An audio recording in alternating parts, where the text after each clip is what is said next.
Hi students, today lesson చేనేత కార్మికులు, ఇనుము శుద్ధి చేయువారు, కర్మాగార యజమానులు. చేనేత కార్మికులు, ఇనుము శుద్ధి చేయువారు, కర్మాగార యజమానులు. Weavers, iron smelters and factory owners. Weavers, iron smelters and factory owners. Part 3.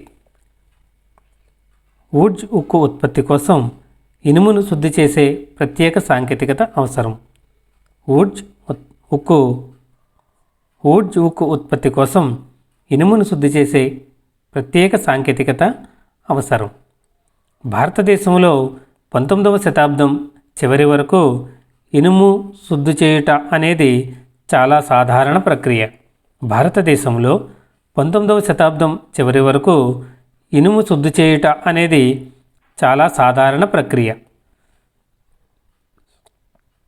ముఖ్యంగా బీహార్, మధ్య భారతదేశంలోని ప్రతి జిల్లాలో లోహాన్ని శుద్ధి చేసేవారు ఉండేవారు. ముఖ్యంగా బీహార్, మధ్య భారతదేశంలోని ప్రతి జిల్లాలో లోహాన్ని శుద్ధి చేసేవారు ఉండేవారు. వీరు స్థానిక ఖనిజ నిక్షేపాలను ఉపయోగించి ఇనుమును ఉత్పత్తి చేసి దీనిని రోజువారీ వినియోగం కోసం అవసరమైన పనిముట్ల సాధనాల తయారీకి ఉపయోగించేవారు. వీరు స్థానిక ఖనిజ నిక్షేపాలను ఉపయోగించి ఇనుమును ఉత్పత్తి చేసి దీనిని రోజువారీ వినియోగం కోసం అవసరమైన పనిముట్ల సాధనాల తయారీకి ఉపయోగించేవారు.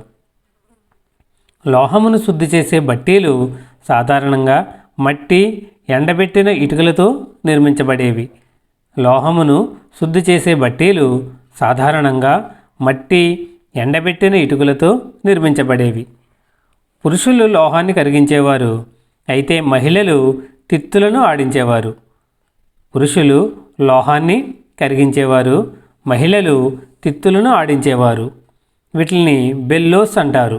బెల్లోస్ అనగా గాలిని పంపు చేయు ఒక సాధనం లేదా ఉపకరణం. బెల్లోస్ అనగా గాలిని పంపు చేయు ఒక సాధనం లేదా ఉపకరణం.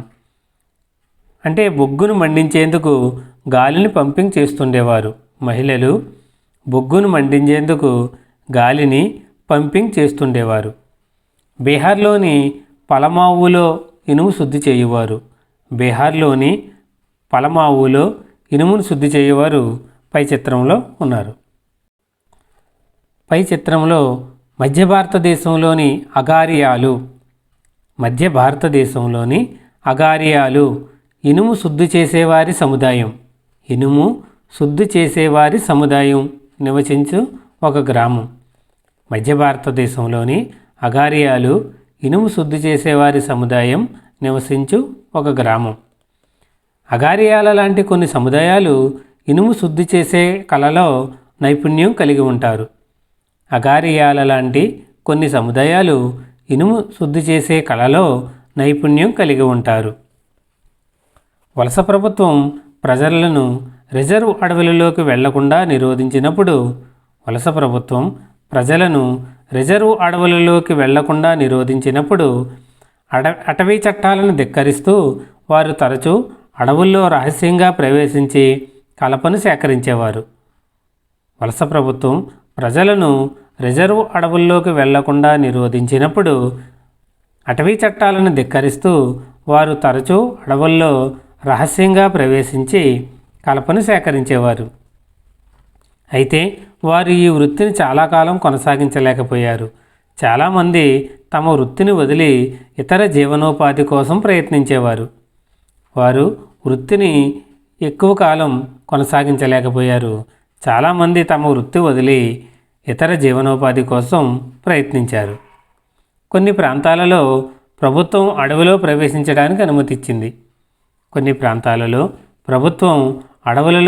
ప్రవేశించడానికి అనుమతిచ్చింది. అయితే ఇనుము స్మెల్టర్లు వినియోగించే ప్రతి కొలిమికి ఎక్కువ మొత్తంలో అటవీ శాఖకు పన్ను చెల్లించవలసి వచ్చేది. ఇనుము స్మెల్టర్లు వినియోగించే ప్రతి కొలిమికి ఎక్కువ మొత్తంలో అటవీ శాఖకు పన్ను చెల్లించవలసి వచ్చేది. ఇది వారి ఆదాయాన్ని తగ్గించేది. 19వ శతాబ్దం చివరి నాటికి బ్రిటన్ నుండి ఇనుము ఉక్కు దిగుమతి చేయబడుతుండేది. 19వ శతాబ్దం చివరి నాటికి బ్రిటన్ నుండి ఇనుము ఉక్కు దిగుమతి చేయబడుతుండేది. భారతదేశంలో కమ్మరివారు దిగుమతి చేసుకున్న ఇనుముతో పాత్రలు పనిముట్లను తయారు చేసేవారు. భారతదేశంలో కమ్మరివారు దిగుమతి చేసుకున్న ఇనుముతో పాత్రలు పనిముట్లను తయారు చేసేవారు. ఇది స్థానికంగా ఉత్పత్తి చేసే ఇనుముకు డిమాండ్ను తగ్గించింది. వ్యర్థ లోహ కుప్పలు. లోహాలను శుద్ధి చేయనప్పుడు మిగిలిన వ్యర్థాలు.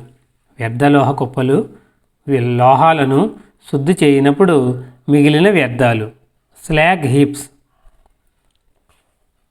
1940వ సంవత్సరం ఏప్రిల్ నెల మండు వేసవిలో అమెరికా భూగర్భ శాస్త్రవేత్త చార్లెస్ వెల్డ్, జంషెడ్జీ టాటా పెద్ద కుమారుడు దొరాబ్జీ టాటా ఇనుము ధాతువు నిక్షేపాల కోసం ఛత్తీస్గఢ్లో వెతుకుతూ ప్రయాణిస్తున్నారు. 1940వ సంవత్సరం ఏప్రిల్ నెల మండు వేసవిలో అమెరికా భూగర్భ శాస్త్రవేత్త చార్లెస్ వెల్డ్, జంషెడ్జీ టాటా పెద్ద కుమారుడు దొరాబ్జీ టాటా ఇనుము ధాతువు నిక్షేపాల కోసం ఛత్తీస్గఢ్లో వెతుకుతూ ప్రయాణిస్తున్నారు. భారతదేశంలో ఆధునిక ఇనుము ఉక్కు కర్మాగారాన్ని స్థాపించడానికి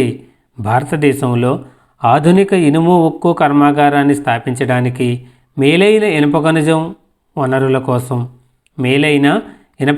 వనరుల కోసం వారు చాలా నెలలుగా తీవ్రంగా ప్రయత్నించారు.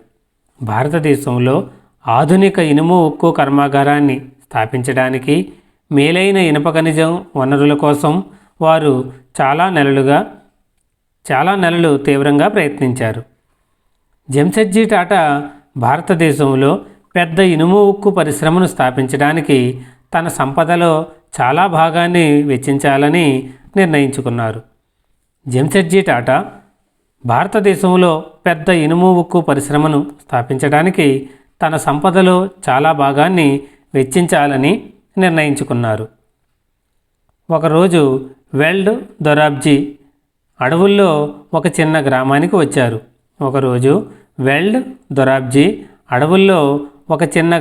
వచ్చారు. అక్కడ బుట్టలలో ఇనుప ఖనిజాన్ని మోసుకుంటూ వెళ్తున్న పురుషులు, మహిళల గుంపును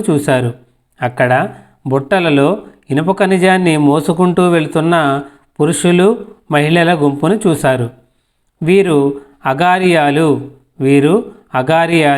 వారిని ఖనిజం ఎక్కడిది అని అడుగగా అగారియాలు దూరాన ఉన్న ఒక కొండను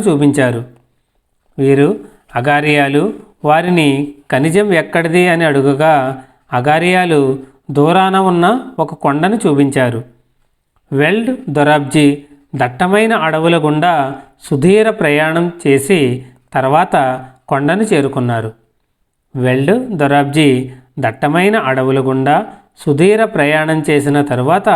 కొండను చేరుకున్నారు. ఆ కొండను అన్వేషించిన తరువాత వారు వెతుకుతున్నది లభించిందని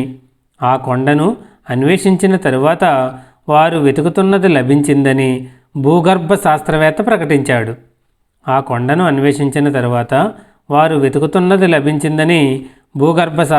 ప్రకటించాడు. రాజ్హోరా కొండల్లో ప్రపంచంలోనే అత్యుత్తమ ఖనిజాలు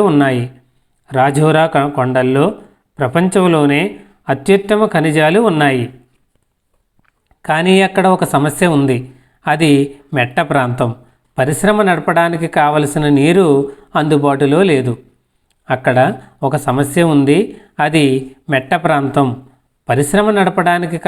నీరు అందుబాటులో లేదు. టాటాలు పరిశ్రమ నెలకొల్పేందుకు అనువైన స్థలం కోసం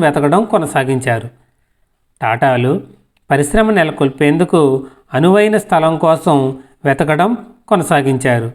అయితే భిలాయ్ ఉక్కు పరిశ్రమకు సరఫరా చేయబడే ఇనుప ఖనిజాలు కనుగొనడంలో అగారియాలు సహాయపడ్డారు. టాటాలు పరిశ్రమ నెలకొల్పేందుకు అనువైన స్థలం కోసం వెతకడం కొనసాగించారు. అయితే భిలాయ్ ఉక్కు పరిశ్రమకు సరఫరా చేయబడే ఇనుప ఖనిజాలు కనుగొనడంలో అగారియాలు సహాయపడ్డారు. కొన్ని సంవత్సరాల తరువాత పరిశ్రమ స్థాపనకు సువర్ణరేఖ నది ఒడ్డున పెద్ద విస్తీర్ణంలో ఉండే అటవీ ప్రాంతాన్ని తొలగించారు. కొన్ని సంవత్సరాల తరువాత పరిశ్రమ స్థాపనకు సువర్ణరేఖ నది ఒడ్డున పెద్ద విస్తీర్ణంలో ఉండే అటవీ ప్రాంతాన్ని తొలగించారు. అదే పారిశ్రామిక పట్టణమైన జంషెడ్పూర్. ఇక్కడ ఇనుప ఖనిజ నిల్వలు దగ్గరలోనే నీరుంది. 1912లో టాటా ఇనుము ఉక్కు కంపెనీ టిస్కో తన ఉక్కు ఉత్పత్తిని ప్రారంభించింది. 1912లో టాటా ఇనుము ఉక్కు కంపెనీ టిస్కో తన ఉక్కు ఉత్పత్తిని ప్రారంభించింది. 1940లో సువర్ణరేఖ నది తీరాన టాటా ఇనుము ఉక్కు కర్మాగారం. 1940లో సువర్ణరేఖ నది తీరాన టాటా ఇనుము ఉక్కు కర్మాగారం. 19వ శతాబ్దం అంతా భారతదేశం బ్రిటన్లో తయారైన ఉక్కును దిగుమతి చేసుకునేది. 19వ శతాబ్దం అంతా భారతదేశం బ్రిటన్లో తయారైన ఉక్కును దిగుమతి చేసుకునేది. భారతదేశంలో రైల్వేల విస్తరణ రైలు పట్టాల ఉత్పత్తికి బ్రిటన్కు పెద్ద మార్కెట్ను ఏర్పాటు చేసింది. భారతదేశంలో రైల్వేల విస్తరణ రైలు పట్టాల ఉత్పత్తికి బ్రిటన్కు పెద్ద మార్కెట్ను ఏర్పాటు చేసింది. భారతీయ రైల్వేలోని బ్రిటిష్ నిపుణులు భారతదేశం మంచి నాణ్యత గల ఉక్కును ఉత్పత్తి చేయగలదని చాలా కాలం వరకు అంగీకరించలేకపోయారు. భారతీయ రైల్వేలోని బ్రిటిష్ నిపుణులు భారతదేశం మంచి నాణ్యత గల ఉక్కును ఉత్పత్తి చేయగలదని చాలా కాలం వరకు అంగీకరించలేకపోయారు. టిస్కో స్థాపించిన తరువాత పరిస్థితి మారిపోయింది. 1914లో మొదటి ప్రపంచ యుద్ధం ప్రారంభమైంది. బ్రిటన్లో ఉత్పత్తి చేసే ఉక్కు ఇప్పుడు యూరప్లో పెద్ద డిమాండ్లను తీర్చవలసి ఉంది.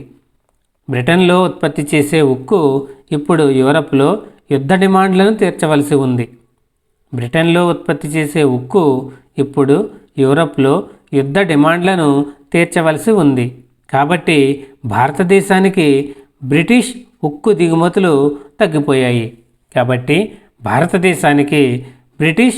దిగుమతులు తగ్గిపోయాయి. రైళ్ల పట్టాల సరఫరా కోసం భారతీయ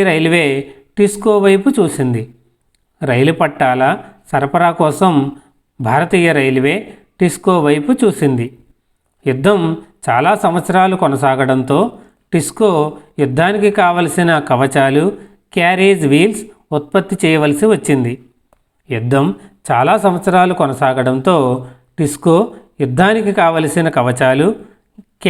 వీల్స్ ఉత్పత్తి చేయవలసి వచ్చింది. 1919 సంవత్సరం నాటికి వలస ప్రభుత్వం టిస్కో తయారు చేసిన ఉక్కులో 90% కొనుగోలు చేసేది. 1919 సంవత్సరం నాటికి వలస ప్రభుత్వం టిస్కో తయారు చేసిన ఉక్కులో 90% కొనుగోలు చేసేది. క్రమంగా టిస్కో బ్రిటిష్ సామ్రాజ్యంలో అతిపెద్ద ఉక్కు పరిశ్రమగా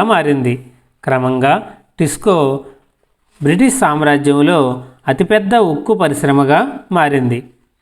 నూలు వస్త్రాల విషయంలో వలె ఇనుము ఉక్కు విషయంలోనూ బ్రిటిష్ దిగుమతులు తగ్గినప్పుడే భారతదేశంలో పారిశ్రామిక విస్తరణ జరిగింది. ఇనుము ఉక్కు విషయంలోనూ బ్రిటిష్ దిగుమతులు తగ్గినప్పుడే భారతదేశంలో పారిశ్రామిక విస్తరణ జరిగింది.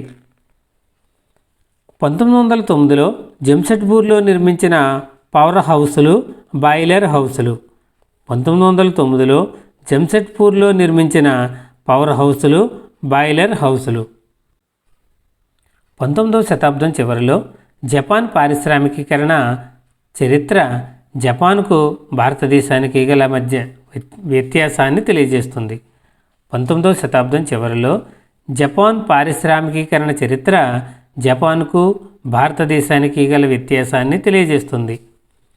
వలస రాజ్యమైన ఇంగ్లాండ్ భారతదేశంలో తన వస్తువులకు మార్కెట్ను విస్తరించుకోవడానికి ఆసక్తి చూపేది.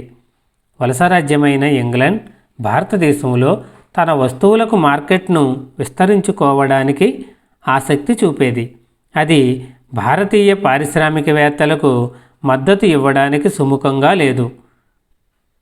వలసరాజ్యం భారతీయ పారిశ్రామికవేత్తలకు మద్దతు ఇవ్వడానికి సుముఖంగా లేదు. జపాన్లో ప్రభుత్వమే పరిశ్రమల అభివృద్ధిని ప్రోత్సహించింది.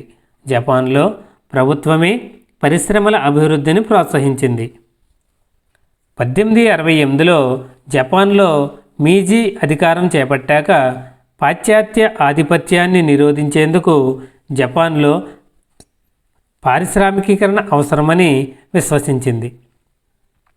1869లో జపాన్లో మీజీ అధికారం చేపట్టాక పాశ్చాత్య ఆధిపత్యాన్ని నిరోధించేందుకు జపాన్లో పారిశ్రామికీకరణ అవసరమని విశ్వసించింది. కాబట్టి పారిశ్రామికీకరణకు సహాయపడడం కోసం వరుస చర్యలు చేపట్టింది. పారిశ్రామికీకరణకు సహాయపడడం కోసం వరుస చర్యలు చేపట్టింది.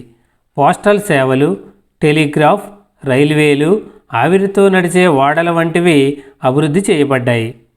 పోస్టల్ సేవలు, టెలిగ్రాఫ్, రైల్వేలు, ఆవిరితో నడిచే ఓడల వంటివి అభివృద్ధి చేయబడ్డాయి. పశ్చిమం నుండి అత్యంత అధునాతన సాంకేతికతను దిగుమతి చేసుకుని జపాన్ అవసరాలకు వినియోగించడం జరిగింది. పశ్చిమం నుండి అత్యంత అధునాతన సాంకేతికతను దిగుమతి చేసుకుని జపాన్ అవసరాలకు వినియోగించడం జరిగింది. జపాన్ నిపుణులకు శిక్షణ ఇచ్చేందుకై విదేశీ నిపుణులను తీసుకువచ్చింది. జపాన్ నిపుణులకు శిక్షణ ఇచ్చేందుకై విదేశీ నిపుణులను తీసుకువచ్చింది. ప్రభుత్వం ఏర్పాటు చేసిన బ్యాంకుల ద్వారా పారిశ్రామికవేత్తలకు పెట్టుబడుల కోసం ఉదారంగా రుణాలు అందించింది. ప్రభుత్వం ఏర్పాటు చేసిన బ్యాంకుల ద్వారా పారిశ్రామికవేత్తలకు పెట్టుబడుల కోసం ఉదారంగా రుణాలు అందించింది. మొదటగా ప్రభుత్వం భారీ పరిశ్రమలు ప్రారంభించి తర్వాత వాటిని తక్కువ ధరలకు వ్యాపార కుటుంబాలకు విక్రయించింది. మొదటగా ప్రభుత్వం భారీ పరిశ్రమలు ప్రారంభించి తర్వాత వాటిని తక్కువ ధరలకు వ్యాపార కుటుంబాలకు విక్రయించింది. భారతదేశంలో మాత్రం వలసవాద ఆధిపత్యం పారిశ్రామికీకరణకు అడ్డంకులు సృష్టించింది. భారతదేశంలో మాత్రం వలసవాద ఆధిపత్యం పారిశ్రామికీకరణకు అడ్డంకులు సృష్టించింది. విదేశీ ఆక్రమణ భయం జపాన్లో పారిశ్రామికీకరణను ప్రేరేపించింది. విదేశీ ఆక్రమణ భయం జపాన్లో పారిశ్రామికీకరణను ప్రేరేపించింది. దీని అర్థం జపాన్ పారిశ్రామిక అభివృద్ధి మొదటి నుండి సైనిక అవసరాలతో ముడిపడి ఉంది. విదేశీ ఆక్రమణ భయం జపాన్లో పారిశ్రామికీకరణను ప్రేరేపించింది. దీని అర్థం జపాన్ పారిశ్రామిక అభివృద్ధి మొదటి నుండి సైనిక అవసరాలతో ముడిపడి ఉంది. జపాన్ పారిశ్రామిక అభివృద్ధి మొదటి నుండి సైనిక అవసరాలతో ముడిపడి ఉంది. చించ్ అనే పదం చింట్ అనే పదం నుండి ఉద్భవించింది. చించ్ అనే పదం చింట్ అనే పదం నుండి ఉద్భవించింది. టిప్పు కత్తి ఊడ్జ్ ఉక్కుతో తయారు చేయబడింది. టిప్పు సుల్తాన్ కత్తి ఊడ్జ్ అనే ఉక్కుతో తయారు చేయబడింది. 19వ శతాబ్దం నుండి భారతదేశ వస్త్రాల ఎగుమతి క్షీణించింది. 19వ శతాబ్దం నుండి భారతదేశ వస్త్రాల ఎగుమతి క్షీణించింది. లైక్ చేయండి, షేర్ చేయండి, సబ్స్క్రైబ్ చేయండి, పక్కన ఉన్న బెల్ ఐకాన్ ప్రెస్ చేయండి.